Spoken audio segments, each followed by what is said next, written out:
Your dangerous dog attacked me. Sarah's shrill voice cut through the hospital corridor as she clutched her bandaged arm, tears streaking her face. Look what that monster did. I stood frozen, heart hammering in my chest, staring at my sister-in-law in disbelief. Luna, my golden retriever and certified therapy dog, sat calmly at my feet, her warm brown eyes steady, untroubled, showing none of the aggression Sarah was accusing her of. My dog didn't attack you, I said, keeping my voice even despite the fire building inside me.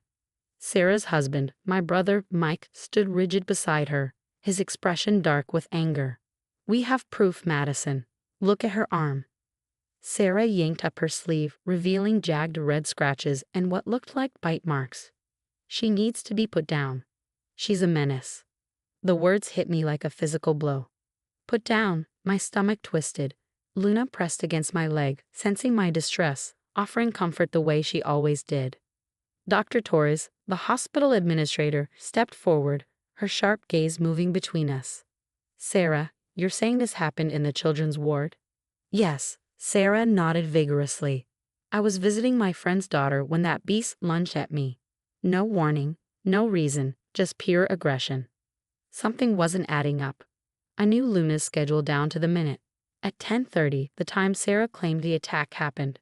We were in room 204 with Tommy, a 7-year-old chemotherapy patient, helping him through his morning treatment. I took a slow breath. You said this happened at 10:30. Yes, right after you left her alone in the hallway. A smile pulled at my lips and Sarah's eyes narrowed. What the hell is so funny? She snapped. Security cameras, I said simply. The children's ward has cameras in every hallway. If Luna attacked you, it'll be on video. The color drained from Sarah's face so fast I thought she might faint. Mike's posture stiffened. Then let's check, he said, though doubt crept into his voice. Dr. Torres was already on her phone. Security is pulling the footage now. Minutes later, we were in the security office, the dim room illuminated by the glow of multiple screens. Officer Martinez, the head of hospital security, met us with a grim expression. I've pulled up footage from 10 o'clock to 11 o'clock a.m., he said, fingers flying over the keyboard. The screen flickered, showing clear, time-stamped footage. There I was with Luna in room 204, never once stepping outside between 10:15 and 10:45. This can't be right. Sarah's voice rose to a near scream. Check another camera. Officer Martinez clicked through every angle. Luna was nowhere except by my side, in Tommy's room. But something else appeared, something that made my pulse spike. At 10:25, the cameras showed Sarah entering the hospital through a side door, before visiting ours. She disappeared into a restroom and emerged 10 minutes later, clutching her arm. The same arm she now claimed Luna had attacked. Dr. Torres folded her arms. Would you like to explain this? Sarah's breath hitched, and for the first time, her tears looked real, not from pain, but from sheer panic. I just wanted. You wanted my dog put down. I finished, my voice trembling with fury. You faked an attack, hoping no one would check the footage. You tried to ruin Luna's reputation, her life, because you don't like having a dog in the family. Mike took a step back from his wife, his face a mask of shock and betrayal. Tell me you didn't, he whispered. Sarah's silence spoke for her. Officer Martinez's voice was firm. Filing a false report about an animal attack is serious, especially in a hospital.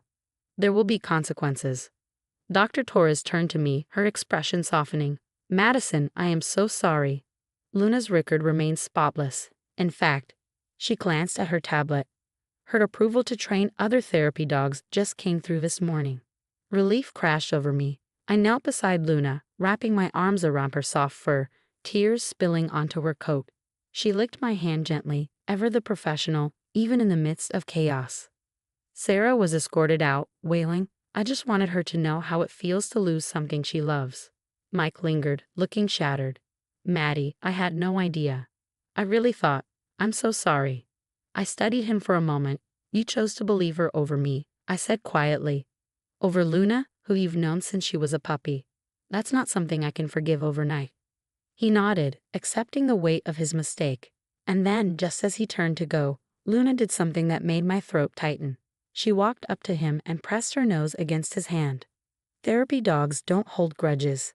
They just heal, even when the people they comfort don't deserve it. The days after Sarah's attempt to frame Luna were a whirlwind of legal proceedings and family drama. My phone buzzed nonstop, relatives taking sides, some defending Sarah's moment of weakness, others horrified by her actions. I ignored most of them, focusing on what mattered: my work with Luna at the hospital. But Sarah's actions had unexpected consequences. Word spread fast, and soon Luna and I found ourselves in the public eye. Local news stations ran the security footage, highlighting the clear attempt to frame an innocent therapy dog. "I can't believe she's playing the victim," my friend Jessica muttered one evening as we watched Sarah's tearful interview on TV. "Listen to her. I was only trying to protect the children from a dangerous dog." I muted the screen, unable to stomach more lies. Luna lay at my feet, completely unaware she was at the center of so much controversy. The only thing on her mind was her next session with Marcus, a 6-year-old burn victim who had finally started smiling again thanks to their weekly visits. "The hospital's getting calls from all over the country," I told Jessica, scratching behind Luna's ears. "Other facilities want to know about our security protocols, how we document therapy dog behavior." Ironically, Sarah might have helped create better protections for therapy animals. Jessica's lips quirked in a half-smile. "That's one hell of a silver lining." My phone buzzed again. Another message from Mike. He'd been reaching out daily, updates about Sarah's court-mandated psychiatric evaluation, his own counseling sessions. I hadn't responded to any of them. "You'll have to talk to him eventually," Jessica pointed out. "I know." I sighed. But every time I think about how quickly he believed her, how he stood there demanding Luna be put down, I just can't. The next morning at the hospital, Dr. Torres was waiting for me. "The American Therapy Dog Association wants to feature Luna in their national campaign," she said. "They say her story highlights the importance of protecting certified therapy animals." I glanced down at Luna. As if on cue, she spotted a little girl in a wheelchair across the waiting room. Her tail wagged, a soft request for permission to approach. "What will the campaign involve?" I asked, giving Luna the hand signal to greet. She patted over, resting her head gently on the girl's lap. "They want to document her daily work, show what therapy dogs really do, especially now, with all this attention on false accusations and safety concerns." I watched as the girl's tearful eyes turned to wonder, her tiny hands stroking Luna's fur. "Okay," I agreed. But Luna's patients come first. Filming began the next week. The crew captured Luna in action, helping Tommy through another grueling chemotherapy session, staying calm amid beeping monitors and IV drips, supporting Marcus as he took his first shaky steps in physical therapy, using her as a steadying presence. Midway through filming, an unexpected visitor arrived. Mike. He looked nervous, clutching a thick folder. 5 minutes, he said. "Please." I hesitated, then led him into an empty consultation room. Luna followed, instinctively positioning herself between us. A subtle but clear red on the tension in the room. "Sarah's been diagnosed with borderline personality disorder," Mike said, opening the folder. "She's been instigating incidents with therapy animals for months. 3 other hospitals reported issues before this."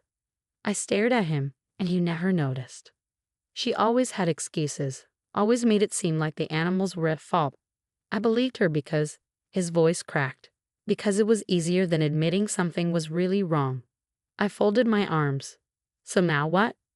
"I'm divorcing her," he said, voice raw, "not just because of Luna, because I finally see how much I let her manipulate me, how much damage I allowed her to do." Luna, sensing his distress, moved closer. After a hesitation, Mike reached out, resting a hand on her head. She stayed still, letting him absorb the moment. "She's getting help now," he continued.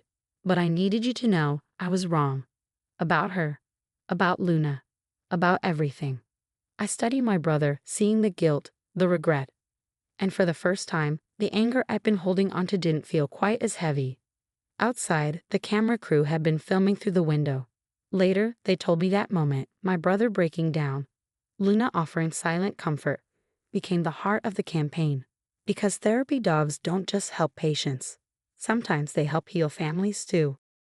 3 months after Sarah's incident, the Therapy Dog campaign launched, surpassing all expectations.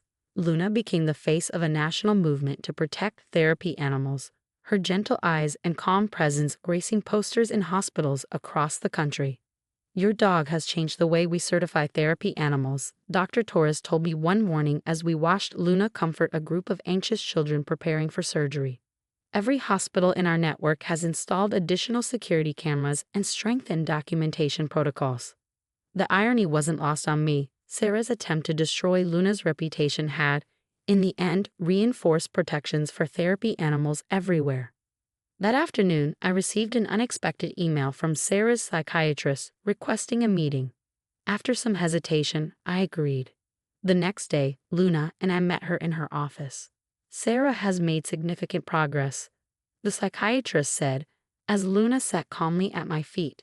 "She's asked to make amends, but more importantly, she wants to understand why she did what she did." I considered saying no. But then I looked at Luna, the embodiment of the lessons we taught the children in our program. Forgiveness doesn't mean forgetting, but it can mean growth. A week later, I met Sarah in the hospital's meditation garden. She looked different, smaller somehow, stripped of the aggressive confidence she once wore like armor. "I didn't expect you to come," she said quietly, keeping her distance from Luna. "I almost didn't," I admitted. "But Luna taught me something important. Sometimes the people who need help the most are the ones who fight against it the hardest." Sarah's eyes filled with tears as she watched Luna, who remained still, offering neither judgment nor comfort. "I was jealous," she whispered, "of how much Mike loved her, of how everyone praised your work. I wanted to destroy something good because I couldn't stand seeing someone else succeed." It wasn't a perfect apology, but it was honest. Luna, ever professional, maintained her position by my side, neither retreating nor approaching. The Therapy Dog campaign concluded with a special ceremony at the hospital. Luna received an honorary award for her contributions to therapy animal advocacy, though she seemed far more interested in the tennis ball that came with it than the actual plaque. Mike attended the ceremony, standing quietly in the back. Our relationship was healing, slowly, in cautious steps forward with occasional steps back. Luna, as always, played a crucial role in that process, her unconditional acceptance showing us both what forgiveness could look like. "We're starting a new training program," I told him after the ceremony, "teaching handlers how to protect their therapy animals while still maintaining a compassionate approach. Would you like to help?" His expression shifted from surprise to something softer, hope. "Really? Really?" I nodded. Sometimes the best advocates are the ones who've seen both sides of the story. As I write this, Luna sleeps peacefully beside me, her work vest hung by the door, ready for tomorrow's hospital rounds. Sarah's actions, while painful, led to lasting change, stronger protections for therapy animals, and a deeper understanding of their impact. But more importantly, they reaffirmed what I had always known, that even in darkness, a dog's capacity for forgiveness can light the way forward. The children at the hospital don't know about the drama that unfolded months ago. They only know that Luna still visits faithfully, offering her quiet support during their treatments, making them smile when nothing else can. And maybe that's the greatest victory of all, that despite everything, Luna never lost her ability to love and heal. Dr. Torres often says that every crisis carries a gift if we're willing to look for it. In our case, the gift was the opportunity to protect therapy animals while reminding the world just how precious they truly are. Luna and I continue our rounds, finding meaning in every quiet moment of connection. And as for Sarah, last I heard, she was still in therapy, still working to understand her actions and make amends. Luna taught me that healing isn't about grand gestures, it's about small moments of grace, offered freely and without judgment, because that's what therapy dogs do. They show us the best version of ourselves, even when we struggle to see it, and that is worth protecting at all costs.